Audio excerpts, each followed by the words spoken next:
This clash with thugs amid uproar over death of blogger in police custody.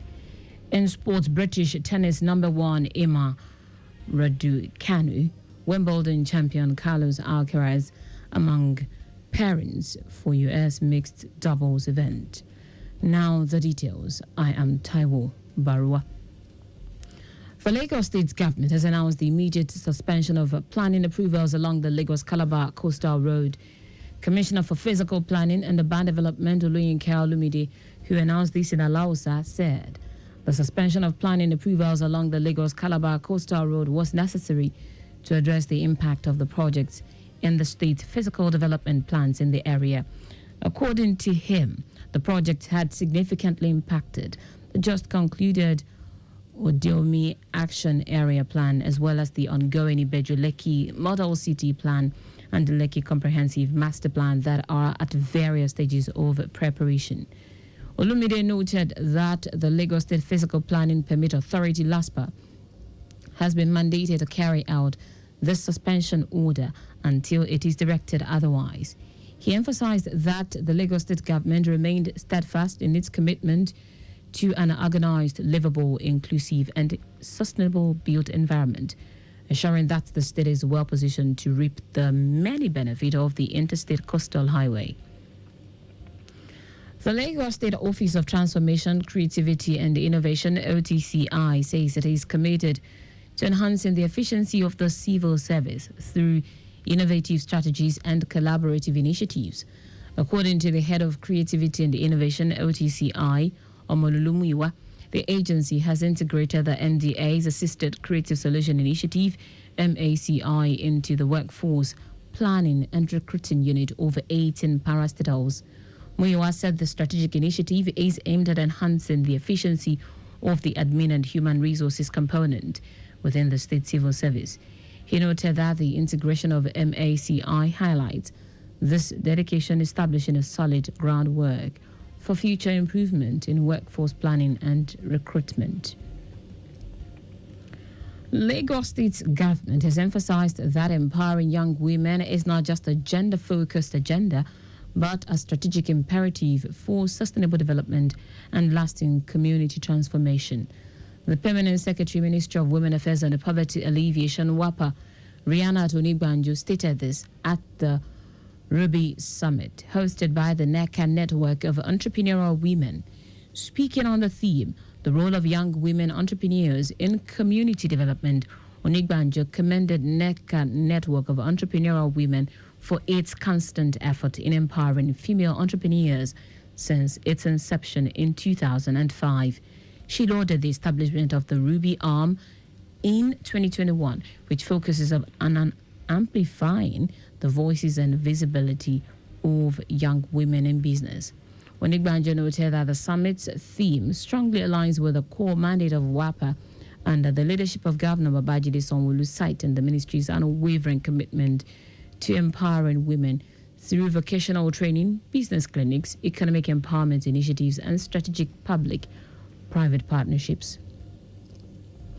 The Joint Admissions and Matriculation Board, JAMB, has recommended tough penalties for 11 computer-based test centers and their registrants involved in fingerprint irregularities during registration for the 2025 Unified Tertiary Matriculation Examination. Registrar, Chief Executive of JAMB, Ishaq Oloyede, made this known after a brainstorming session with some critical stakeholders following a meeting with the affected CBT centers and registrants in Abuja. He said the measures, which still require the approval of Education Minister Tunji Alausa, are intended to protect the integrity of the examination process. Not less than 60 communities located along the Trans-Niger pipeline in Ogbeya, Southern Ijo, and Yenagua local government areas in Bayelsa have vowed to partner with the federal government to curb oil theft and pipeline vandalism. They praised the steadfast contributions of the National Security Advisor and the Chief of Defense Staff and the dedicated security agencies for their effort in the protection of national energy assets. They made this known in Yenagua, Bayelsa State Capital, at an interactive meeting hosted by Pipeline Infrastructure Nigeria Limited for community leaders traditional rulers, environmental rights groups, and other stakeholders. Speaking on their belief, a member who represented the communities in Bayelsa Axis, Timi Ogoriba, also commended the Minister of State for Petroleum Resources, Henneken Lokobiri, and the newly constituted NNPCL board for their transformative and visionary reforms aimed at restoring order, efficiency, and accountability within Nigeria's vital oil sector. According to Ogoriba, the collaborative and transparent approach by the regulatory authorities has not only rekindled investor confidence, but it also proven pivotal in unlocking long-dormant opportunities within the energy landscape.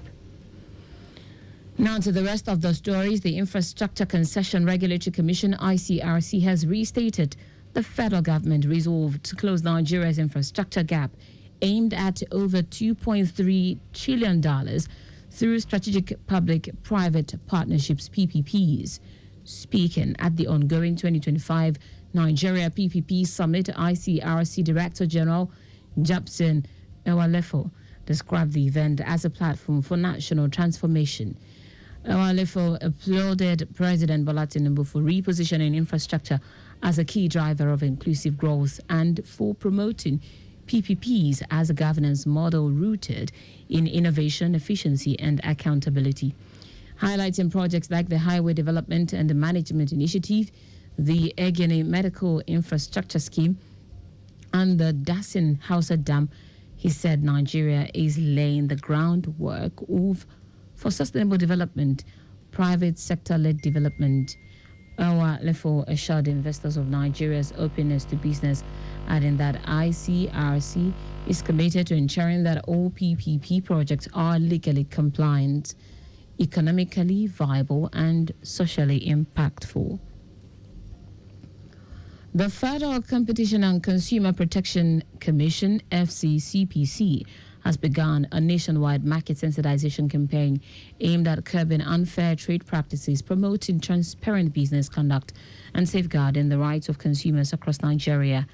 Executive Vice Chairman, CEO of FCCPC, Tunji Bello, emphasized the importance of enlightening key market stakeholders, including traders, producers, buyers, and sellers, as part of the Commission's broader mission to rebuild public trust, stimulate enterprise, and ensure inclusive economic growth. Bello, who was represented by the Principal Consumer and Business Education Officer, Bridget Itim, clarified that the FCCPC's presence in market is not to penalize but to collaborate with traders and protect both consumers and honest businesses. He stressed that the engagement is more than symbolic, as it is also to educate and collaborate, because real protection comes from mutual understanding and shared responsibility and deliberate action. In foreign news now, Kenyan protesters have clashed with club-carrying young men believed to be loyal to the government in the center of the capital, Nairobi. The demonstrators, held in the wake of the death of blogger and teacher Albert Ojwang in custody 10 days ago, was called to demand the sacking of a top police officer. Police initially said Ojwang died of self-inflicted wounds, but were forced to retract the statement after an autopsy found that it was likely he died after being assaulted. 2 policemen have been arrested in connection with the death. Meanwhile, officers had been deployed across key parts of the city in an attempt to block protesters from accessing major intersections and government buildings.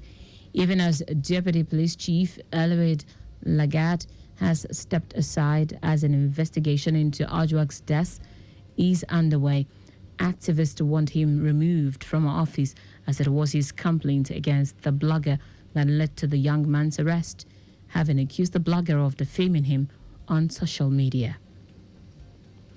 In sport now, British number 1 Emma Raducanu and Wimbledon champion Carlos Alcaraz are one of the several eye-catching pairings planning to play the new-look US Open mixed doubles event.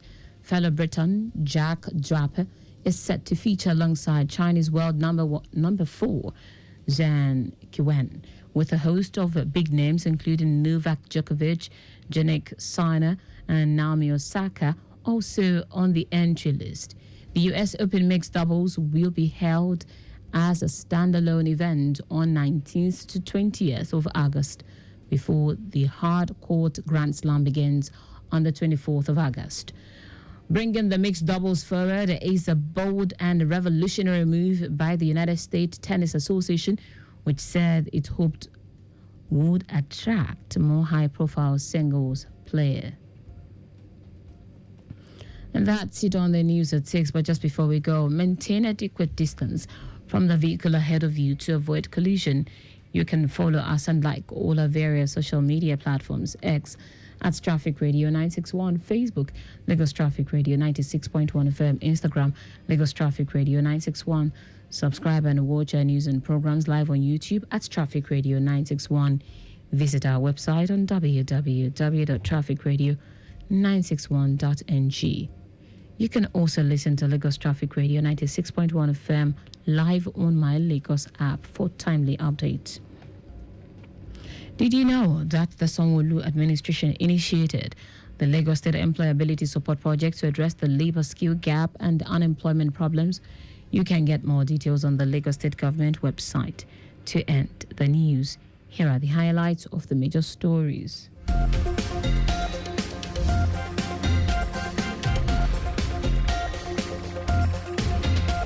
The Lagos State Government has announced the immediate suspension of planning approvals along the Lagos-Calabar Coastal Road.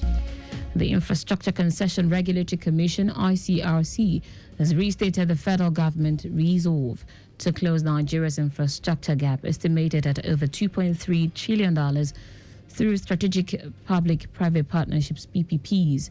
We also told you that Kenyan protesters have clashed with club-carrying young men believed to be loyal to the government in the center of the capital, Nairobi. Finally, in sport, British number 1 Emma Raducanu and Wimbledon champion Carlos Alcaraz are one of the several eye-catching parents planning to play the new-look US Open Mixed Doubles event. For contacts with the newsroom, send a message to info@trafficradio961.ng. That ends the news broadcast compiled by Adewale Olu. I am Taiwo Baruwa. Thank you for listening. Good evening.